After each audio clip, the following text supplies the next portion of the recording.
to another edition of Thunderdome!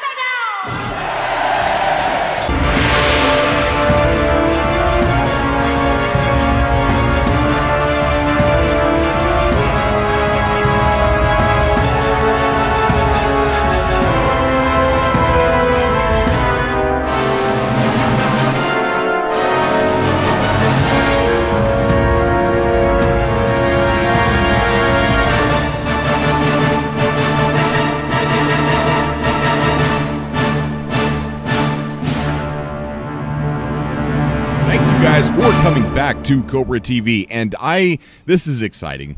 Right now, I am standing on something. I'm standing here at something really, really cool that me and Semtex has planned, and Semtex has built over 7 hours of him building this, and I can't wait to talk about it here today, guys, and I can't wait to see it in motion.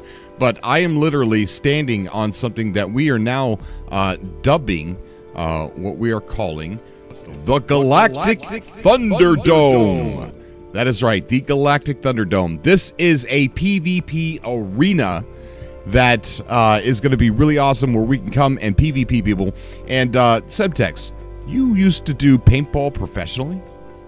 I did. I used to play paintball professionally. I did, yeah. Okay, so Semtex has used his knowledge in paintball to design this arena, which we're going to be making a couple changes. I like long-range combat. Semtex likes, close-range combat.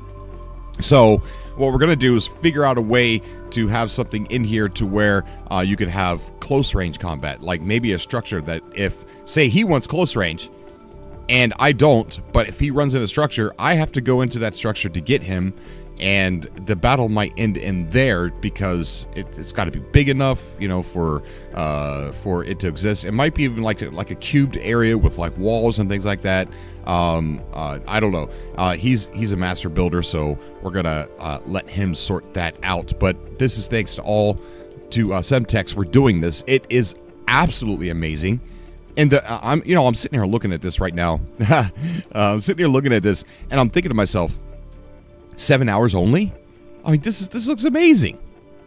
Yeah, I mean that does include the actual finding of the place as well. Oh, which wow. is probably about 2 hours of that, to be honest. Because I had to do a lot of warping to find this place. It's a specific. We had specific needs. Very That's awesome. what we needed. And yeah, it was good. So this is going to be a place where people can come and do 1v1s, and we're going to be doing this on the subcast as well. So we'll have like 1 or 2 tournaments, 1 or 2 battles during the subcast. We're going to be doing them live, and if you want to 1v1 one of your friends or someone that might be causing a little bit of drama, challenge them to a 1v1. And see if they want to come in here and do a 1v1 battle with you. And me and Semtex are going to stand up there on the tower, and we'll shoutcast as you guys duke it out. The way that we're going to do these are, I used to do a different game where we used to do first to 10 battles. So the first person to 10 kills wins. So we would have sometimes up to 19 rounds. So the way we're going to do it is a little bit lesser here, is first to 5. So the first person who gets 5 kills first wins. So we could have all the way up to 9 rounds.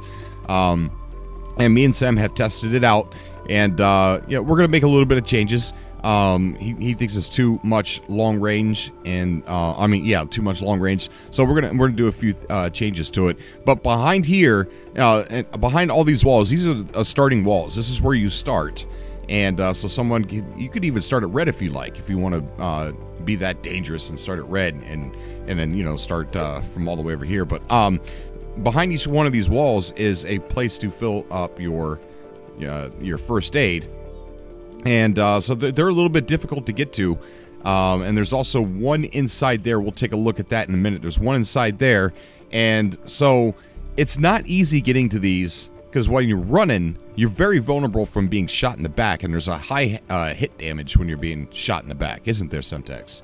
There is. That you take more damage in the back than you do in the head, which is quite strange. But yeah, that's the case. Right. So they're there for you, but they have there's a disadvantage of trying to get to them, and they really don't help out too much. Go ahead and show us around, buddy. Okay. Well, we have these sections that have the stairs. We're probably going to refer to these as the Doritos. Okay. just because I like food. And yeah, so we've got 2 Doritos at each side. You have the starting wall as well, and you obviously have kind of the pole, these bits just here. And yeah, that's kind of, you know, the side of the field. You have yellow, red, green and blue. It's all exactly equal space, so there is no advantage. It's starting to red or yellow or green or blue. They're all exactly the same distances apart, so that no one can moan that, oh, well, you started at blue, so you had an unfair advantage or anything. There's a couple of you know, the things that we would prefer people not do. So we prefer people not to jetpack up onto the platforms on the middle there, because yeah, that's kind of where me and Cobra will be standing. Shoutcasting kind of thing. That's the announcer's platform. You are able to go in underneath the middle of the building. However, you do put yourself at a little bit of a disadvantage, because as within any structure in No Man's Sky, as soon as you go underneath there, you can no longer draw your weapon. So even though you can get a health upgrade, you kind of, you know, you're taking a risk to do that. And the person can shoot you from outside while you're in there. So that's kind of cool. We have landing pads here, so that, you know, where you get here and you can pop your ship up on the pad. Yeah, but you know, it's quite a basic field. This is like, you know, the Galactic Thunderdome 1.0. Right. But just as with No Man's Sky, you know, we could have a 1.5 Thunderdome with the you know, the change with the middle area, and yeah, we've got further plans for perhaps a Galactic Thunderdome 2.0 and such. We'll just have to see how the series takes off, see if people get into it and things, and yeah, it's going to be good. Right. And so you don't know, we're not just building this so that way you could see me do 1v1s, me and Sem. We're building this for the community, so that way we could all live stream these events during the subcast, so people can battle their friends. And so this is for the community. It's not just for the YouTube channel here for me and Semtex just to shoot each other in the face, which we did a lot of yesterday. And I have to say, I could tell you've been playing some Call of Duty, bro. Maybe a little bit. All right. Here and there. He's good. Semtex is good. So we recorded it. Semtex has beat me twice already, in 2 different first to 5s, and we're going to be doing another one. So I just want to state that even if I win, which I highly doubt, because Semtex is really good. He's good. And so if I do end up winning, I want people to know that he beat the living crap out of me twice already. But the second one we had was really cool because we both died at the same time on one of the rounds. That was pretty neat. That was really fun. That was really fun. So there are rules, but there's rules so that way we could preserve the arena. Okay, so the rules are, one of the big rules is no terrain manipulator. And the reason why is this right here was one of our battles, and this is my fault. Absolutely my fault. I didn't realize I had the terrain manipulator highlighted. I hit the wrong button, and I kind of scarred up the land here just a little bit. So we don't want to use terrain manipulator. That was a Facebook notification. Sorry, guys. I don't want to use terrain. You don't want to use terrain manipulators. We don't want to mess up the terrain. And as far as like rules and things like that, first to 5s, you know, or you could customize your 1v1 with somebody. Say you want to use only the Blaze Javelin, right? Only that, and no Boltcaster, no nothing. Then you could set that up with the person that you're fighting in 1v1. And me and Semtex, we could be up there and we can monitor the situation and see if he's using a grenade launcher and disqualify him if you want us to. But the rules could be set up per situation, per battle for you. The way me and Semtex were doing it, we were just using Boltcaster. He has spent the entire day upgrading his exosuit and stuff, so I'm a little scared. I'm a lot scared. We're going to be doing another 1v1 here in a bit. But yeah, let's go to the top. And behind each and every one of these walls, like I said, there's a first aid. And inside here, there is a first aid as well. So you could get one from in here. But this is dangerous. Coming to the middle to get this is absolutely dangerous, I have learned. Because when I come here to get it, you can't pull your multi-tool out while you're in here, Semtex, shoot me. And while you're in here, Semtex can go all over the place through all these openings and shoot the crap out of you while you're trying to get this. You're completely at a disadvantage trying to get this first aid, which is kind of cool. But let's go up to the top. See, what's the best way to the top? Oh, you've got Superman enabled. I have. I do. Look at that. He's got Superman in it. I really got to work on my exosuit here. All right, so I'm going to go ahead and itty-bitty up it. And it does have low gravity, so you do have to worry about how much you're jumping. There we go. All right, all right. Well, Superman there. That was, yeah, that was beautiful. Yeah, you have to watch out for the jump. It's a very, very low atmosphere. So here's what it looks like up top.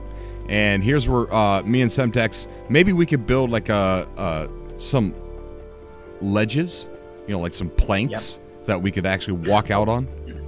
Well, the ones below, the middle section here, I would say, is probably gives you the best field of view across the field for us to sort of do the shoutcasting stuff from. I think this is why this little ledge kind of bit exists. Oh, okay, okay, yeah, I got you. It's kind of cool. I got you, yeah, got you. All right, so there is another ledge. Let's go down here. All right, so yeah, we definitely do have one. Oh yeah, this is a better vantage point right here. Vantage point to look and watch this happen. So I'm really super excited to see you guys get in here and 1v1 each other, and we'll live stream it on the subcast. It'll make the subcast that we have a lot more exciting. So if you're interested in doing any 1v1 battles with somebody, definitely get a hold of me or Semtex and let us know, and we can set that up for next Monday's subcast. That's right, Monday. Work week is getting strange. Monday. So, Semtex, you got anything else you'd like to say about this? I'd say the only other thing that we prefer people not to use is probably the geology cannon as well, the grenades that deform the land, because obviously we want to try and preserve the arena and try and keep it kind of the same for everybody. And, you know, it takes a lot of work to try and refill the holes that are made like that. So that we probably prefer that. You know, all the rest of the stuff is really kind of at the choice of the people that want to fight. You know, if you want it to be bolt caster only, or blaze javelin only, a pulse spitter only, whatever you want to do, even shotguns. You know, that's why we're going to have a kind of a close range area as well. So, you know, that's down to people. We really want this to kind of, we're hoping this takes off, and we're hoping people get in and enjoy it. It's not something that's really been done in No Man's Sky before, like actual people fighting against each other. So, yeah, I'm really looking forward to this. I think this could be, you know, I think this could really take off. And it's a good way for us to settle beefs between people. Yeah, so no more making slanderous, dramatic videos about somebody. In fact, just challenge them to a 1v1. Settle it that way. Like Gak. I don't know about that, buddy. Okay. That's taking it a little too far. Okay. All right. Like Vy'keen, Gek, and Korvax, then. Like the Great War. We'll settle it like the... Well, again, I guess you can't use that. I guess you can't use that. All right. Anyways, guys, so yeah, there is scarring. That's one of the reasons why no train manipulator. And, or the, you said the grenade. The geology cannon, yeah. But that's it. We are also working on a second Thunderdome, or I should say Semtex's awesome art is working on a second Thunderdome. He's found a very unique biome that I just went to, and I was stuck there, but it was kind of funny. But it's a really cool biome, man. I can't believe you found that. It's very, very rare. It's not one that people are likely to come across. Yeah. Probably been, I don't know, at least 200 warps or something to different systems to find just one of that biome. So yeah, they're definitely rare biomes. It's interesting. I think people will kind of really like that. It's a bit unique, a bit different. Yeah. All right. It's going to be good. Yes, it is. Yes, it is. Okay, guys, we're going to get out of here, but I hope to see some of you in here battling, and I hope to be up here shoutcasting you. And, you know, if you get in here and battle, send me your YouTube channel, and I'll put your YouTube channel in the description while you're battling. you know, on this live subcast. You just have to relay that message to me so that way I know who you are and when to put it in, you know, the description and things like that. So I'm excited to see you Cobros get in here and fight. I am really super excited. The only thing you got to worry about is it's killer on your life support. Killer. But that just brings an extra danger. Actually, when me and Septex are fighting for the whole first to 5, I don't think I've ever refilled it. No, and you've got to be careful about when you're refilling it as well, because you know if you take your eyes off the enemy, they can sneak up on you and do things. Very right, very right. Yeah. Okay, guys, I'm probably gonna put a couple clips, me and Septex fighting in here, and then I'll upload the full battle in a little bit. But we're gonna get this uploaded first, and I will see you guys hopefully in this arena in the Galactic Thunderdome, guys. As always, I love you, and I will see you all in the next video. Until next time.